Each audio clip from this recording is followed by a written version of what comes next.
The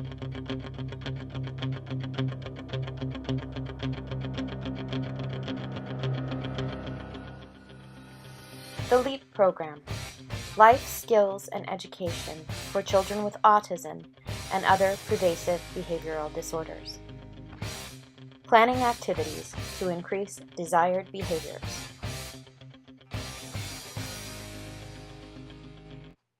Eddie is a 9-year-old with autism spectrum disorder.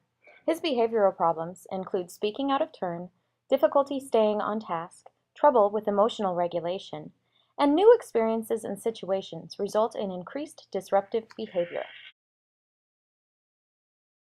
Becky and Keith, Eddie's parents, have learned that planning for activities that have been difficult in the past might make them easier and more enjoyable for everyone involved. Keith wants to take the family out for Becky's birthday dinner. In the past, dining out has been a challenge because Eddie acts out, throws food, can't sit still, and generally behaves inappropriately. Keith wants to give Becky the gift of a pleasant dinner free from Eddie's disruptive behavior. Keith prepares Eddie for the outing by informing him of his expected behavior in the days leading up to the birthday dinner. He involves Eddie by giving him the task of presenting Becky with her birthday present at the end of the dinner if his behavior meets expectations. He brings coloring books and other activities that Eddie can quietly engage in at the table. During meal times at home, Keith and Becky both establish clear behavioral rules and consequences.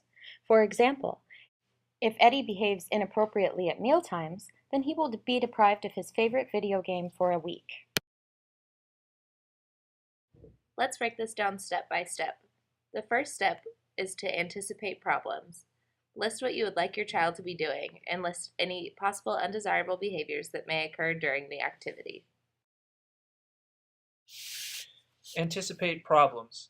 Keith has made a list of possible undesirable behaviors that Eddie may display at the restaurant, such as throwing food, refusing to eat, talking loudly and out of turn, and getting up and running off.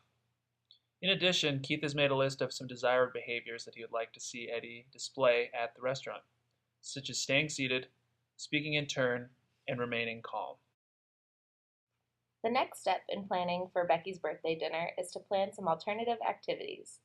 Make the activity more fun. Involve your child in the activity. Bring toys or snacks along, and set aside special items. Plan alternative activities. For example, make deciding on the restaurant a family project. Eddie will feel included and engaged in this upcoming activity. Once the family decides on a place, find a copy of the menu and begin to plan what will be ordered. Pick Eddie's favorite coloring books, video games, etc. to bring along. And make sure to set aside a novel item or activity that can be used as a reward for good behavior. Once the activities have been planned, it's important to control the materials. Control how quickly the materials are used, make sure you put things away as they are used, keep the items out of reach, and make sure that they're child-proof. Control materials. For example, Keith can pack a bag with activities that Eddie can participate in if his behaviors get out of control during the dining out experience. Keith will present the activities as needs arise and allow Eddie to engage in them for a predetermined amount of time. If Eddie is behaving quietly and properly, Keith will reward that behavior with the novel item that he has set aside. When Eddie is finished with that one activity, Keith will remove that activity from the table so it is not a distraction.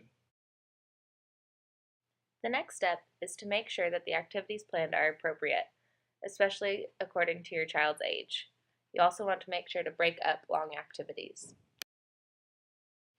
Let's plan appropriate activities. Do something prior to the meal. You can go on a hike or walk, going swimming, or playing a family game of tag.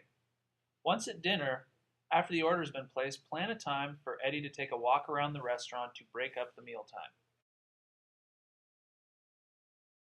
Another important aspect of ensuring a successful birthday dinner includes scheduling activities. Schedule at times of the day when undesirable behaviors are less likely to occur. Schedule the dinner when you and your child are well rested, and schedule at consistent and routine times. Scheduling activities. Plan the meal for the same time that dinner is normally scheduled. The next step is to model and reward desired behaviors. Make sure you catch your child being good, reinforce other children, and use Grandma's rule, which is any behavior that the child does not want to do should be followed with a reinforcing activity that the child does want to do. Model and reward desired behavior.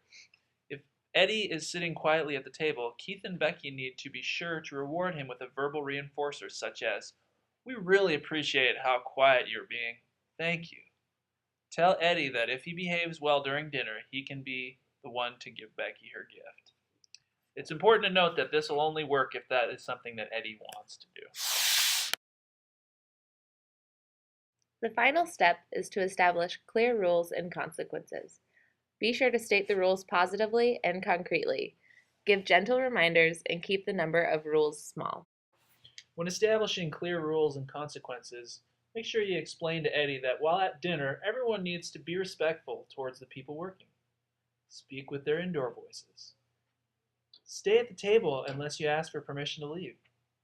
Throughout the meal, Keith and Becky also need to give gentle reminders and reinforcements regarding the rules. Keith and Becky planned ahead. As a result, they were able to reduce a lot of the undesirable behaviors that they were expecting Eddie to exhibit.